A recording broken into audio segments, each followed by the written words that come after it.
Vocês têm aí a lição de número 3. Vamos falar sobre a ética cristã diante da vida em relação ao aborto. Nós aprendemos, irmãos, quando começamos a falar sobre a ética cristã, nós tocamos nessa questão de inversão de valores, tá? Nós vimos que o mundo hoje, aquilo que é certo, eles estão tendo como errado, e aquilo que é errado, eles estão abraçando como se fosse algo certo, tá bom? Então nós estamos diante dessa crise de valores e, infelizmente, como diz aí a apostila, adentra também a questão da própria vida humana. A vida humana hoje perdeu o seu valor, porque há leis que estão sendo tramitadas no nosso país para que então o aborto seja aprovado em qualquer estágio, em qualquer período que a mulher estiver, certo? Então há um debate, sobre essa questão, tá, irmãos? Então nós vamos observar em relação à ética cristã qual é a nossa posição, ou qual deveria ser a nossa posição diante dessa questão de tirar uma vida inocente. Inocente no sentido de quê? De que ainda não teve oportunidade de fazer as suas escolhas pessoais. Tá bom, irmãos? Agora olha só, eu quero que você preste atenção na minha leitura que eu vou fazer nesse momento, dessa situação, desse artigo aqui, que foi intitulado Diário de uma Criança que Não Chegou a Nascer, tá? Então preste só atenção na minha leitura. 5 de outubro, hoje começou minha vida, papai e mamãe todavia não sabem, sou menor que a cabeça de um alfinete, mas ainda assim já sou um ser independente. Todas as minhas características físicas e espirituais já estão determinadas. Terei, por exemplo, os olhos de meu pai e os cabelos ruivos e ondulados de minha mãe. Também isto está decidido: serei uma menina. 19 de outubro, meus primeiros vasos sanguíneos, minhas veias estão formadas. 23 de outubro, minha boca está se formando e a minha primeira palavra será mamá. A afirmação de que não sou uma pessoa independente, mas somente parte do corpo de minha mãe é ridícula. Não tenho sequer o mesmo grupo sanguíneo que ela. 25 de outubro, meu coração começou a bater. 2 de novembro, meus braços e minhas pernas começam a crescer. 12 de novembro, agora começaram a nascer meus dedos. Com eles vou conquistar o mundo e fazer amizade com muitas pessoas. 20 de novembro, hoje o médico disse à minha mãe que ela me levava debaixo de seu coração. Que grande deve ser sua alegria. 25 de novembro, agora já se pode saber que vou ser uma menina. Meus pais estão pensando como vão me chamar. 28 de novembro, todos os meus órgãos estão completos.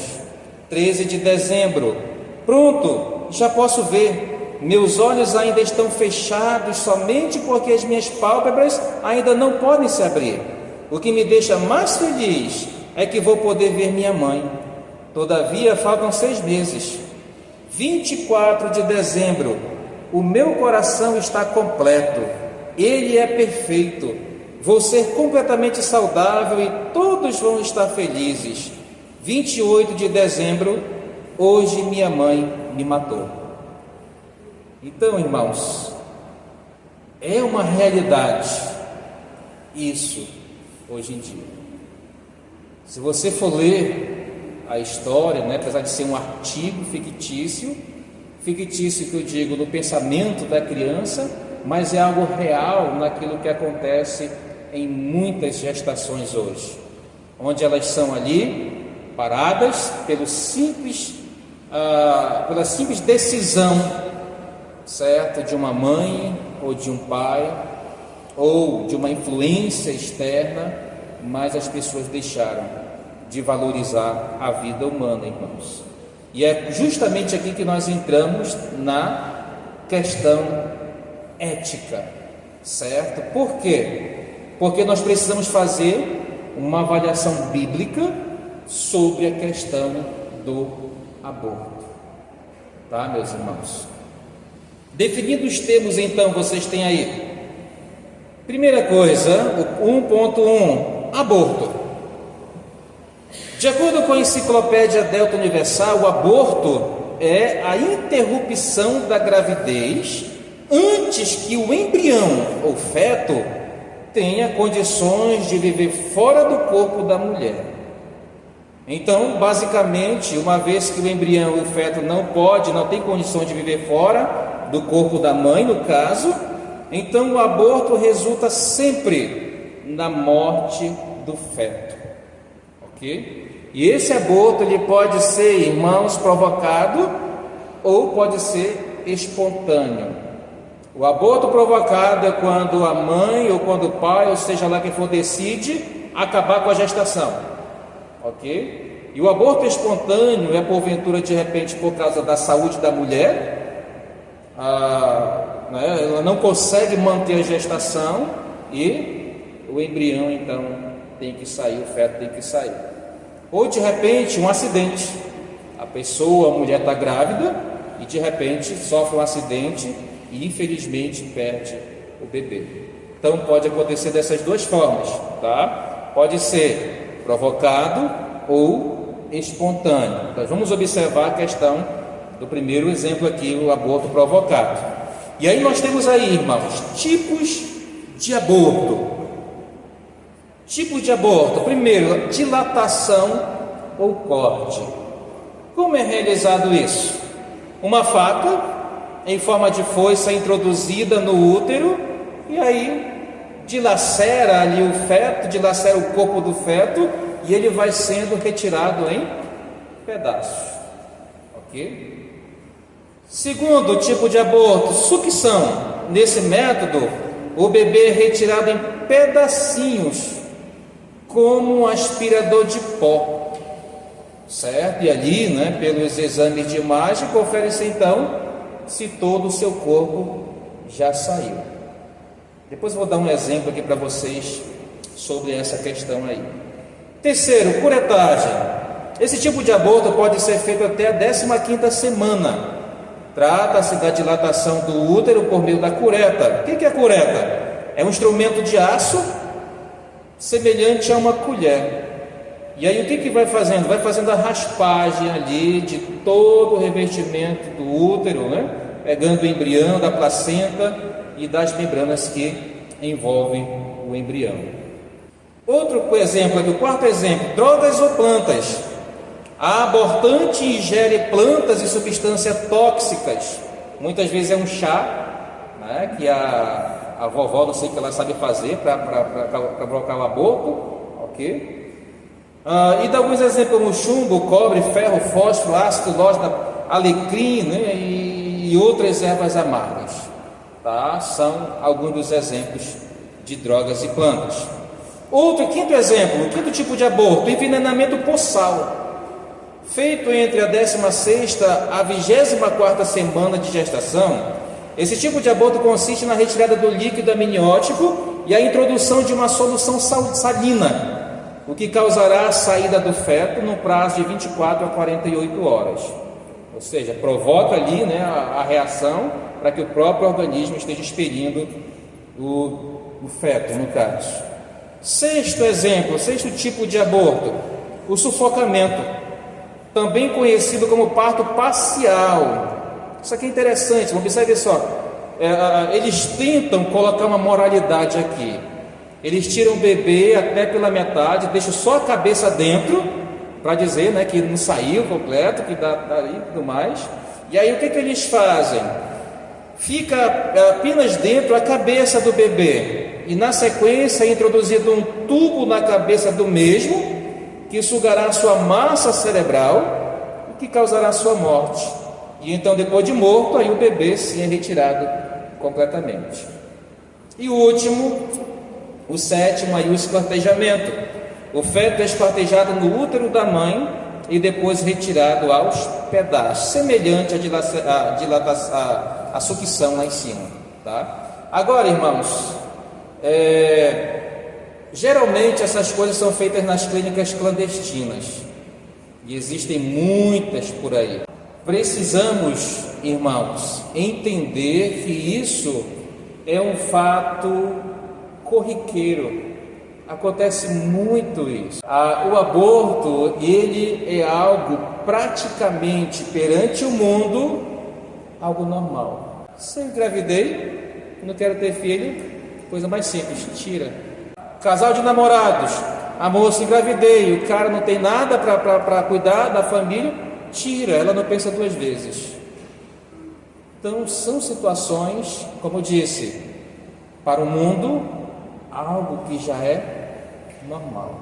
Na França, recentemente, foi aprovada a lei que o aborto pode ser ali feito em qualquer parte da gestação. E sabe o que aconteceu? Eu até compartilhei no grupo lá que a gente tem no WhatsApp. A moçada lá, o povo caiu em festa, irmãos. Então, por aí a gente observa como está o mundo realmente distante de Deus. Agora nós vamos observar aqui rapidamente o posicionamento das religiões sobre o aborto. Manual de Instrução dos 12 Apóstolos, escrito no final do primeiro século, não é algo ali inspirado, não aceitamos como canônico, tá? Nós lemos a seguinte exortação: não matarás uma criança por aborto, nem matará a que nasce. Para o catolicismo, a alma é transmitida à nova vida no momento da fecundação. Olha só, razão porque considera o aborto errado. De acordo com o pensamento do Papa Paulo VI, uma vez que o feto tem o completo direito à vida, a mulher não deve abortar, nem que seja para salvar a própria vida. Aí é aqui que a gente já entra em contradição esse pensamento, mas a gente vai ver no decorrer do estudo, tá? Já os protestantes em geral concordam que a vida inicia-se no momento da fecundação, tá, irmãos? Mas adotam posições mais flexíveis. Dentro do islamismo tradicional, o aborto também é condenado. Já no judaísmo, desde que seja para preservar a saúde física ou emocional da mulher, o aborto é permitido, tá, irmãos? Então observe só, para nós cristãos, a vida, ela é concebida, ela é, vamos dizer ali, estruturada no momento da fecundação.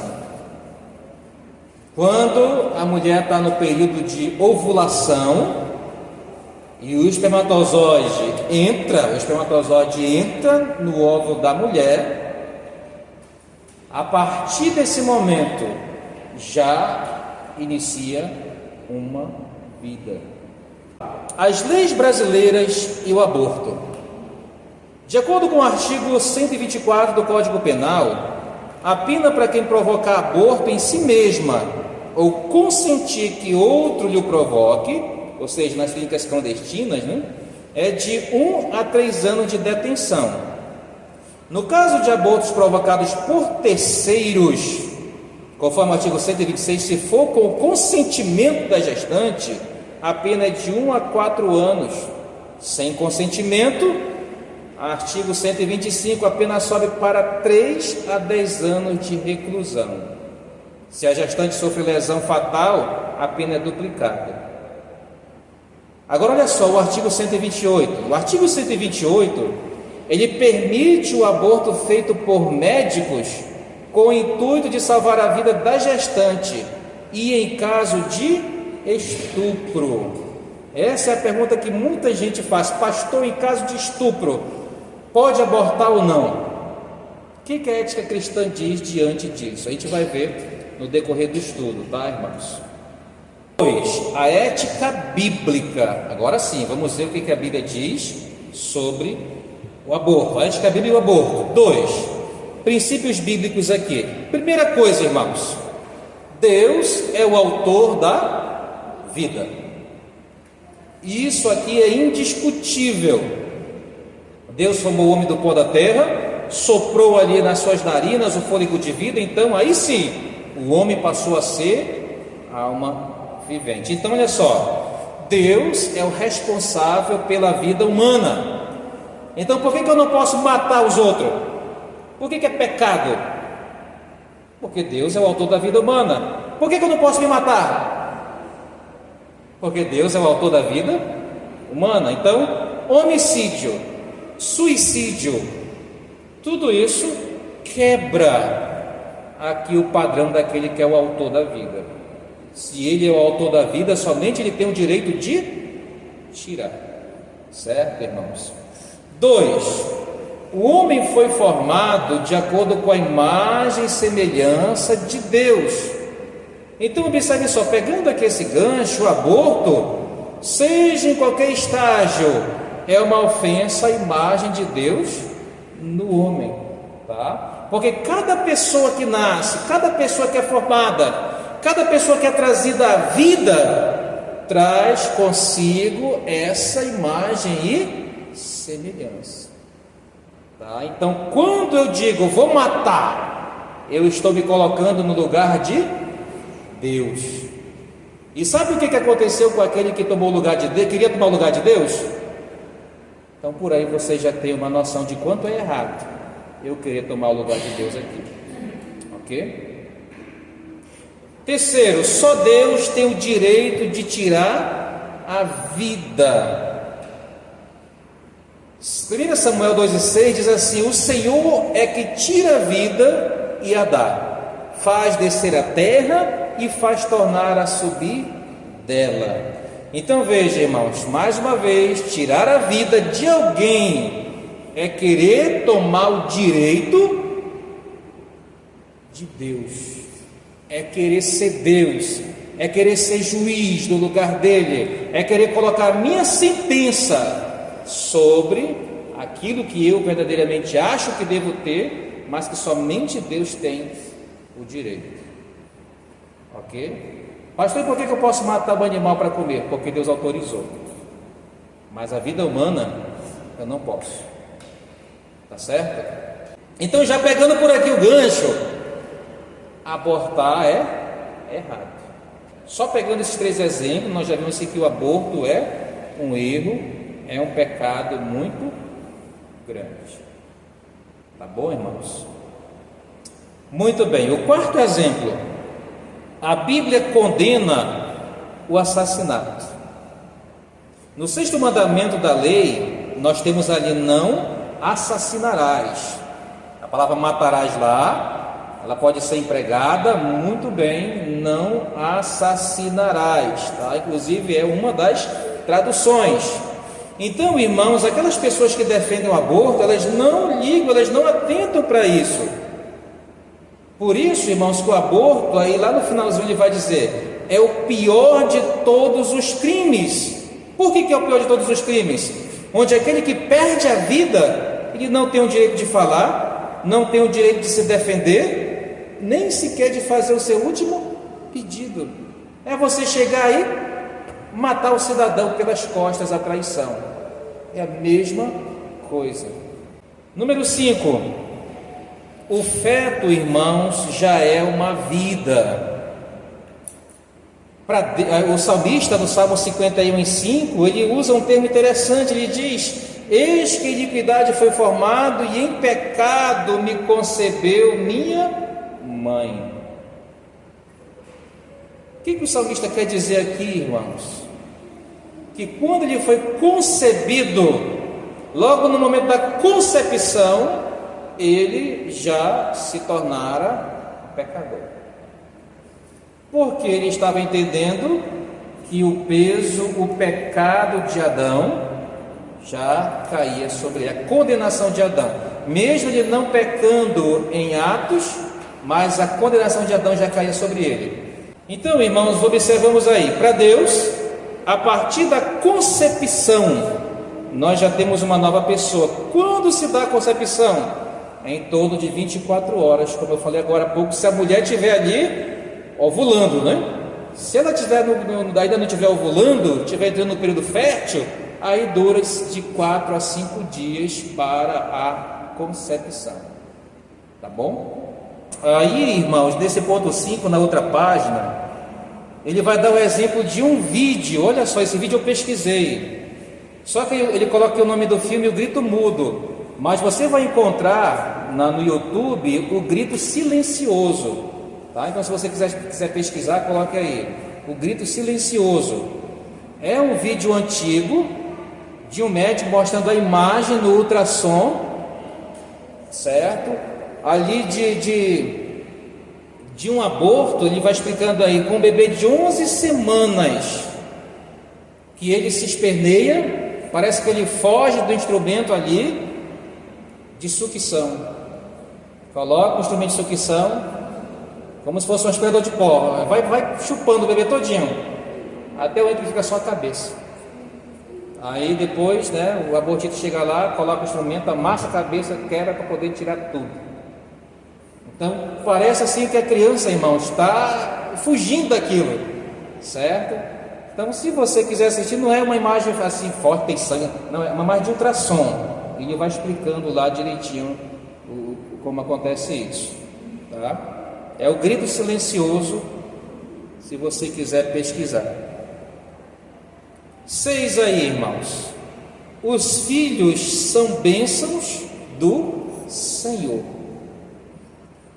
O próprio Salomão afirma isso. Herança do Senhor são os filhos, e o fruto do ventre seu. Irmãos, uma mãe que tem coragem de fazer isso, ou ela está sob bastante pressão mesmo, ou ela está fora de si, tá? Um aborto provocado, eu estou falando de aborto provocado, tá? Agora aborto espontâneo não, né? Acidente, tudo. 7º, irmãos, assim, voltando aqui no ponto 6, ó, ele diz assim: esse versículo é um bom argumento contra aqueles que defendem o aborto quando os pais não têm condições de cuidar da criança. Depois a gente vai ver um exemplo sobre isso, eu vou falar mais. 7. A passagem de Êxodo 21, 22 e 23 não autoriza o aborto, tá, irmãos? Essa passagem aqui, você marca, depois você pode ler. O cidadão que prejudicava alguém, ou querendo ou não querendo, e essa pessoa viesse a abortar, ele não sofreria uma pena grande, uma penalidade grande. Sofreria sim algo, mas não seria tão grande a penalidade quanto deveria ser. Então muitos dizem assim: tá vendo só, um bebê, a mulher foi abortada, coisa parecida, mas não aconteceu quase nada com o cidadão que causou. Porém, nós temos que observar uma coisa: a palavra utilizada para aborto em algumas traduções lá não é feto morto, mas prematuro. O bebê nasceu de forma prematura, tá? E além disso, aí diz o seguinte: o texto está falando ali de uma situação acidental, ok, irmãos? Por quê? Ele vai dar um exemplo aí, porque para o povo judeu, a destruição da criança não nascida era considerado um exemplo da mais bárbara crueldade que exigia o julgamento de Deus. E aí tem os textos de 2 Reis 15:16 e Amós 1:13, Deus condenando as nações que faziam e que tinham essa prática do aborto aí, tá bom? Matar o bebê dentro da barriga ainda, ok? Era uma forma de os inimigos conquistar os outros povos. Chegavam lá nas mulheres grávidas, eles matavam os bebês. Então Deus está condenando aqui essa atitude, tá bom? 2.2. Casos em que a ética cristã não permite o aborto. Primeira coisa, mesmo que a criança nasça deformada. Mas olha só, irmãos, olhando para esse exemplo aí, mesmo que uma criança nasça deformada, alguns argumentam que é melhor tirar a vida de um feto deformado do que permitir que uma criança nasça defeituosa e sofra por toda a vida.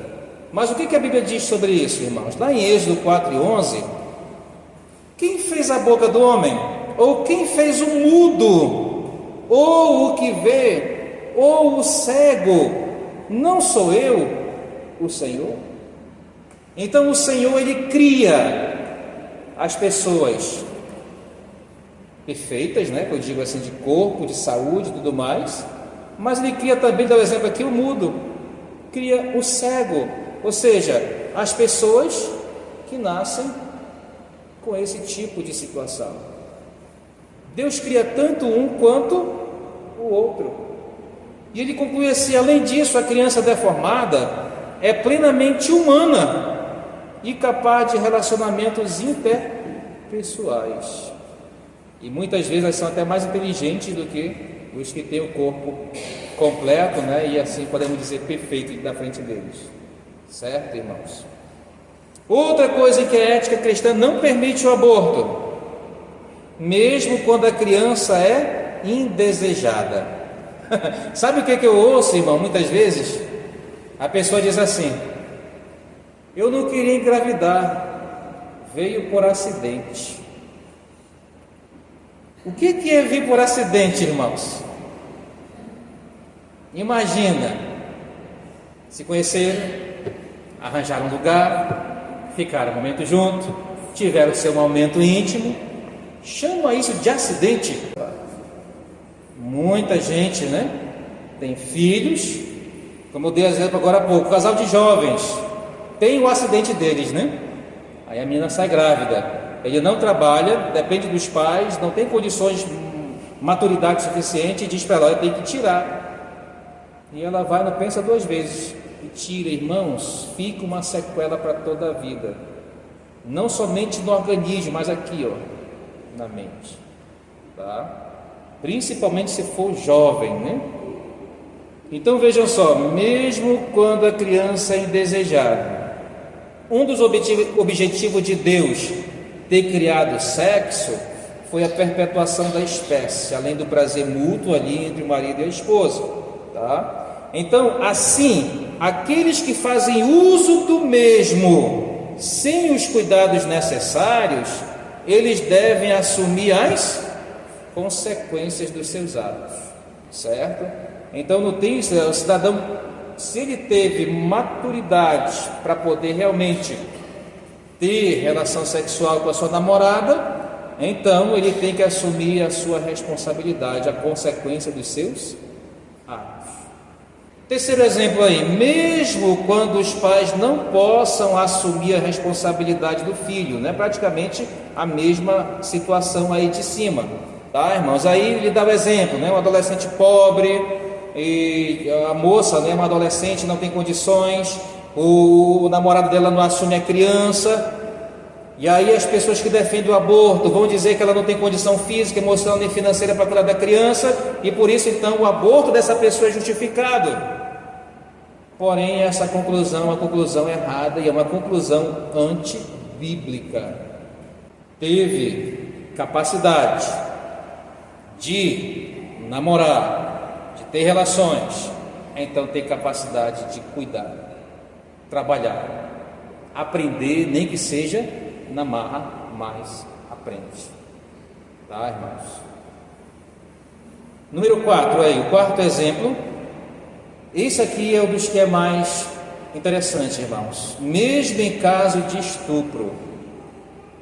Então olha só, a ética cristã, ela não aprova o aborto mesmo em caso de estupro. Aqui contraria a nossa lei.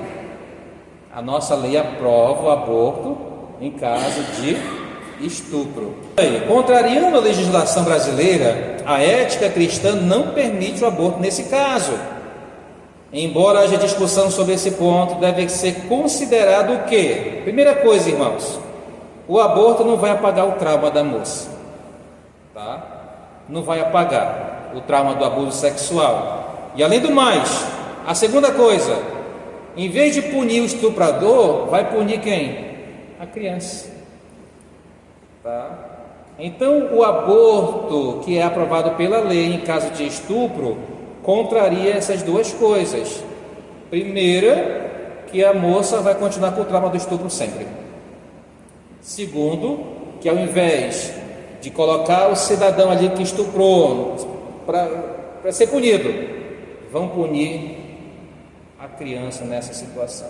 Mas é aquela questão, olha só, nós não estamos dizendo aqui que um estupro, uma gravidez de estupro é uma coisa simples, tá? É algo muito complicado, traumatizante, tanto para a pessoa quanto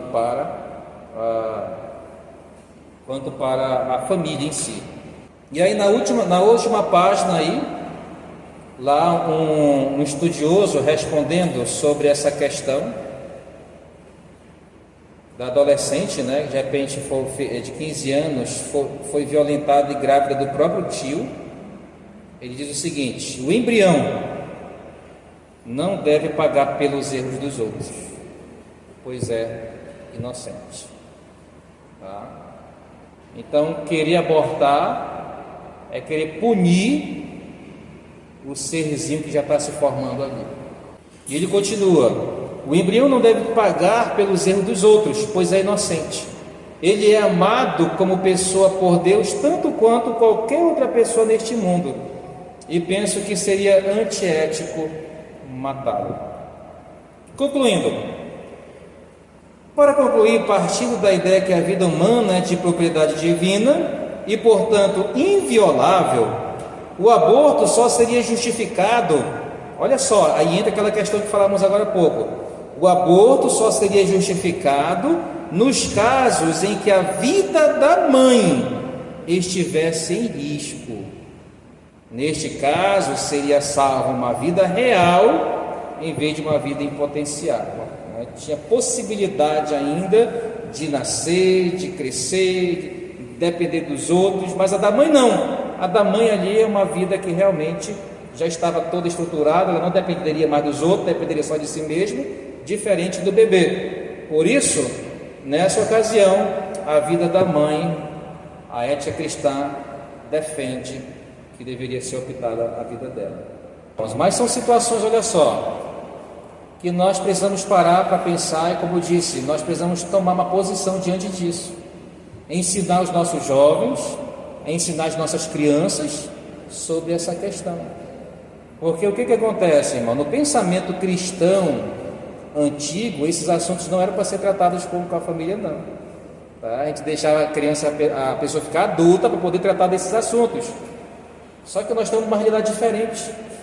Nós temos que ensinar para os nossos filhos essas coisas. Tá? Temos que deixar bem claro para eles sobre esse tipo de situação.